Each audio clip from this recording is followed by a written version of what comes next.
Hey, how are you? So I'm working out in the yard today. That's why my knees are covered in dirt. I'm working around the beehive, putting some stones under the beehive. But I wanted to make a quick painting lesson and make a painting of a lemon. I often paint lemons. I just like them as a subject, and I like the color yellow. This painting will be up for auction along with these two paintings this week, and I'll have links in the description. If you want to paint along with me, go to my website and search Painting Lesson May 3rd. You'll find the photograph of the lemon that I'm working from and the drawing. You can print the drawing out and glue it to a piece of cardboard or plywood and paint along with me. To get started, I'm going to wash in this blue, but I'm not really liking this blue too much, so I'm going to mix up something that's a little less bright. And I've mixed a little blue, some burnt umber, and some white. And I'm just going to wash this color in.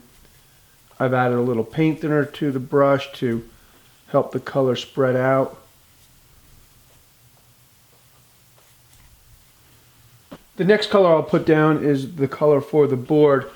And if we take a quick look at that, this is a poplar board. And poplar generally has kind of a green hue to it. So I've mixed up a little white, some burnt umber, a tiny bit of yellow, and just a little bit of green.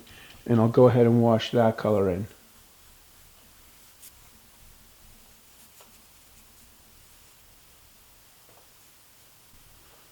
To get started on the lemon, I'm using the same brush with a little bit of the paint that I just painted the board with, and I'll pick up a little yellow and just start to push this around.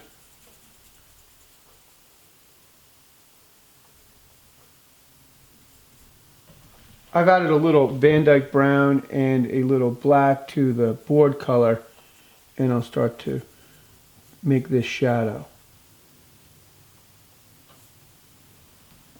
I'm adding a little more black to that color.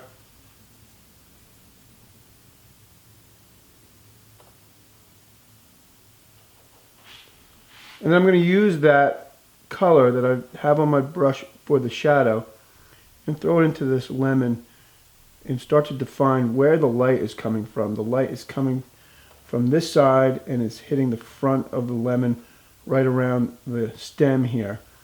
And so I'll just kind of start to make that happen. I can go back into it if it looks a little too gray, but this sort of just gets me on my way.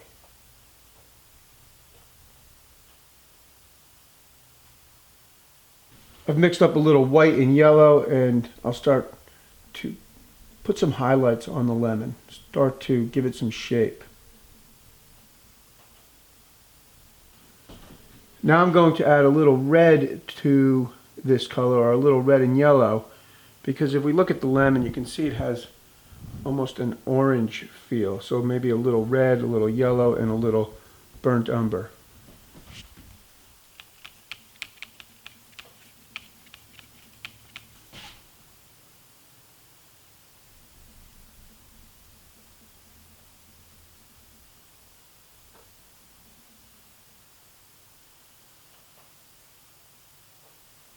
There's a little bit of a shadow here on the wall, and instead of making a darker blue, I'm going to mix up a lighter blue and put it all around the painting except for that shadow.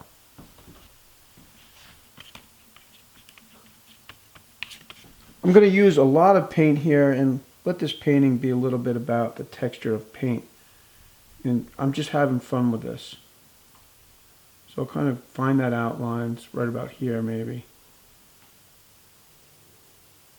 And then I'm just going to pull the paint right off of my palette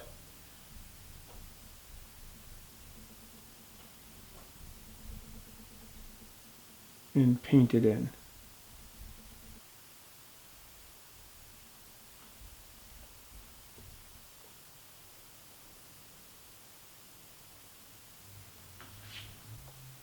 And on the top of the lemon here, I'm using pure yellow right out of the tube. Might be too much, but I just wanted to see what happens. I'll grab some of the color that I mixed up earlier and blend that in a bit.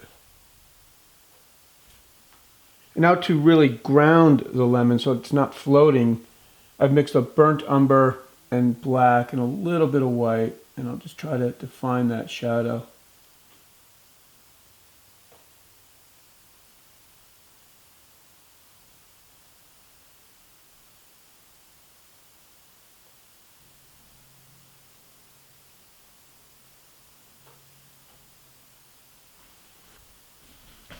And I've made a little bit of a darker orange, kind of yellow with some brown, and I'll put that at the back of the lemon here because this is getting the least amount of light.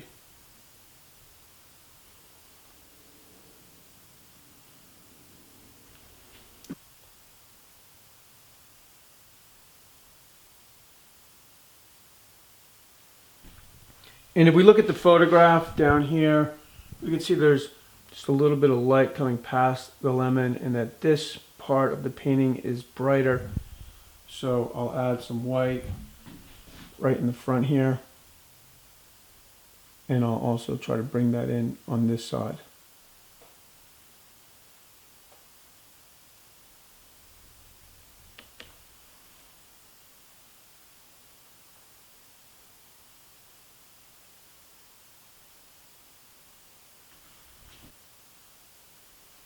And that's it.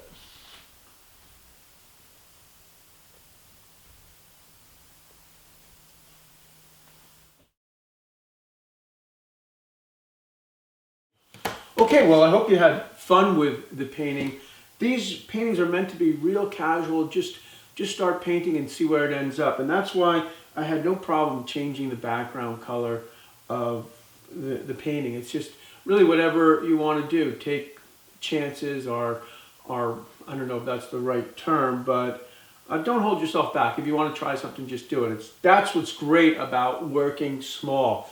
It's not like you're painting on a 5 by 5 foot canvas and you've made a decision, and next thing you know, you've got all of that paint that you don't like what you did with. So working small is a great way to figure things out. And in fact, you might know a big part of what I do is commissioned artwork.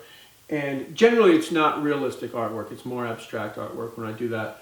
But what I do is I make little maquettes that are about this size, and then I blow them up on the client's wall so they can see what they look like. If you want to know more about that, maybe I'll just do a video on that whole process, because it's really changed my business and how I sell artwork and how I work with clients. You know what, let's go take a quick look at the beehive, because it's starting to come along. We're getting into May now. I planted a bunch of grass seed and it's just starting to come up, and so we'll take a quick look at that and then I'll let you go. Or I guess you can leave whenever you want. Don't forget, these paintings are up for auction and there's links in the description. This is a bucket of water, and I put some blocks of wood and a paper towel over the water so the bees don't drown, but they need water to drink. And maybe what I'll do would be a good project actually is build some kind of a fountain, maybe a steel sculpture / fountain. These are the 3 beehives, and I've got bees in 2 of the hives, and this one over here I'm holding off until maybe I'll split one of the hives. I'm not really sure yet, but it's ready to go. And I've got gravel under the hives because apparently that disrupts the life cycle of the small hive beetle. So I just finished doing that. And then the grass is starting to just come in. I'm not sure if you can see, but there's grass around the sort of that patch of dirt, and in the middle of the dirt is planted wildflowers. So it's starting to come along, and I'll keep you posted. Maybe in about 2 weeks we'll visit the beehives again.